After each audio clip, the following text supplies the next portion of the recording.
similitudes. Y no por hacer de la diferencia un factor fundamental en el análisis político o en el análisis filosófico, porque sí creo que si no partimos de esas diferencias, difícilmente vamos a poder identificar los problemas como un conjunto de América Latina. Ya lo has dicho, las diferencias entre Chile, Brasil, tan marcadas, pero por ejemplo, en el caso boliviano, el papel tan alcahuete, disculpen la expresión, que ha jugado Lula frente al gobierno de Evo Morales. Lo mismo que el gobierno de Rodríguez Zapatero.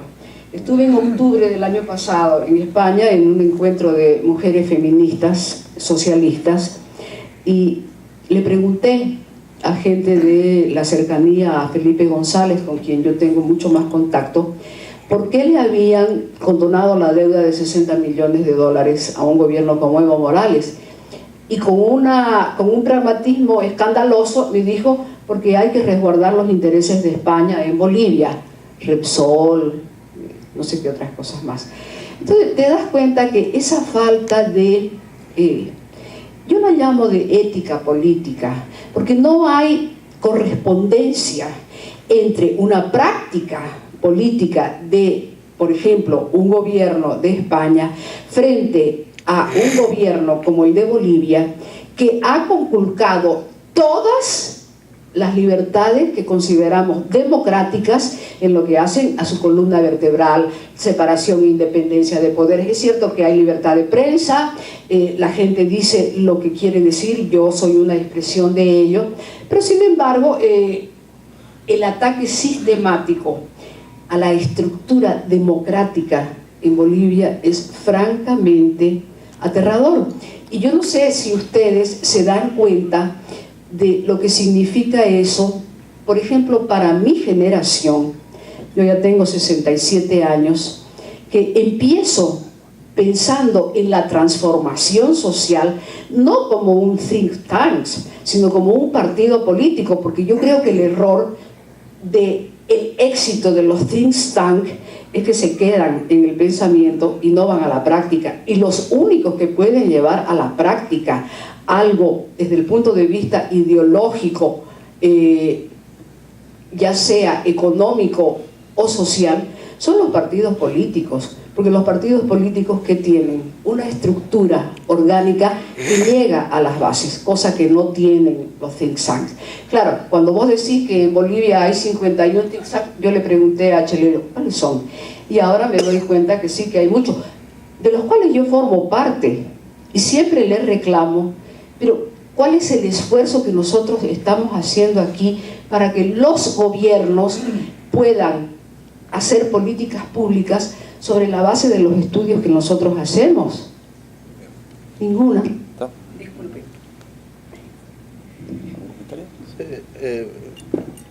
Sí, es verdad que América Latina tiene realidades muy disímiles. También es verdad que el mundo parece acercado a encontrar una serie de recetas que funcionan, ¿no? Nosotros trabajamos mucho en los índices, ¿no? Hay 15 o 20 índices políticos, económicos y sociales muy relevantes. Nosotros venimos trabajando mucho en la FIL, en Fundación Libertad. Lo que uno ve es que hay una gran convergencia en los índices hoy día. Es decir, cuando yo empecé a estudiar economía hace más de 30 años, uno veía que en esa época empezaban los índices, que los índices, por ejemplo, que aparecían primeros en competitividad, no necesariamente eran los que estaban mejor socialmente. Hoy hay una convergencia. ¿Qué quiere decir? Que los países que hacen bien las cosas, por ejemplo, en materia económica, en general, terminan teniendo mejores índices sociales. Y además, para hacer las cosas bien en materia económica, hay que hacer las cosas bien en materia política. Es decir, los países que están bien en el índice de Freedom House, en democracia, en el índice de libertad de prensa, en el índice de transparencia, en general están bien en los índices económicos y en general están bien en los índices sociales.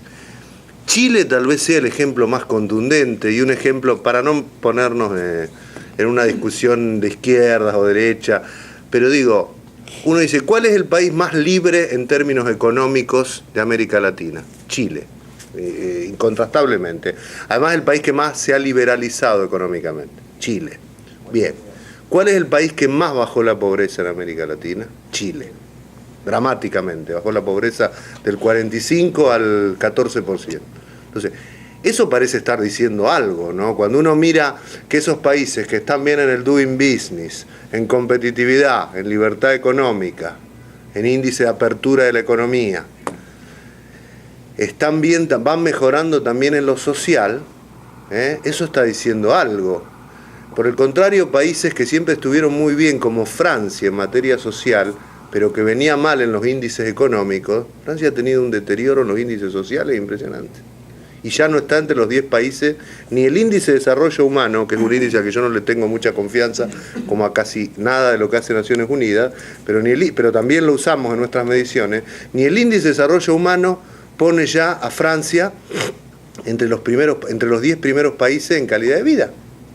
Está Estados Unidos, está Gran Bretaña, están países como Finlandia, pero Francia no está.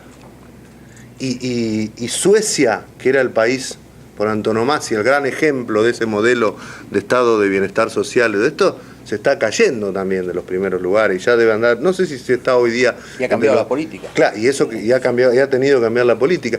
Por eso digo, hoy me parece que esta cosa que permite la globalización, el acceso a la información, es ver que hay digo, del otro lado de la moneda, porque hoy no hay ningún liberal serio que diga que no tenga que haber una lucha contra la pobreza y que el Estado no tenga que estar involucrado en eso. Del otro lado, nosotros en realidad le hemos hecho un trabajo bastante importante sobre la pobreza en América Latina. Uno mira las políticas de lucha contra la pobreza que han hecho, por ejemplo, Chile, primero de todos, Brasil, Uruguay, y son parecidas. Y son países distintos. Digo, donde están teniendo éxito son políticas parecidas, no son políticas descentralizadas, no clientelistas, de tratar de trabajar junto en lo que llaman en el human capital y en la familia. Digamos, uno ve que, digo, tampoco es para todos iguales, pero en medio de las asimetrías que hay en un continente como América Latina, las políticas que tienen resultado están más o menos recetadas, ¿no? Eso es lo que me parece. Gracias, buenos días. Sergio Bofelli, Diario de las Américas. Daniel Ortega, entre 1990 y 2002, perdió estrepitosamente 3 elecciones por la presidencia. Y en el año 2006, la gana con menos votos de lo que había logrado en sus intentos anteriores. En realidad no es popular. Gana porque el Partido Liberal, que renació en el año 90, había tenido un auge extraordinario, francamente, pero por lo que sabemos, la corrupción de Arnoldo Alemán, así es, ampliamente demostrada, que después cae en el juego y en la arena movediza del sandinismo que controla el Poder Judicial, y entonces el liberalismo se divide, y eso es lo que facilita la victoria de este señor, y que aún lo mantiene en el poder, pues. Porque el liberalismo continúa dividido. Y Arnoldo Alemán, como en mi opinión, un cacique grotesco, controla su pedazo de lo que él llama liberalismo, y Montealegre intenta, por otro lado, batallar contra esa corriente que no parece lograr vencerla, pues, ¿verdad? Yo quisiera, si tiene alguna opinión sobre, en cuanto al liberalismo en Nicaragua hoy, y qué posibilidades tiene de salir adelante y de poder ser el muro de contención de Ortega, que está ahí precisamente por la división de un partido liberal. Por otro lado, quería, quizás después me puede comentar, hablando de las influencias en América Latina, en diferentes ambientes y sectores aquí en Estados Unidos, se dice y se acepta, se reconoce y se dice, se predica que Estados Unidos no es la gran influencia en América Latina, y creo que eso se traduce también en acción y en posturas oficiales.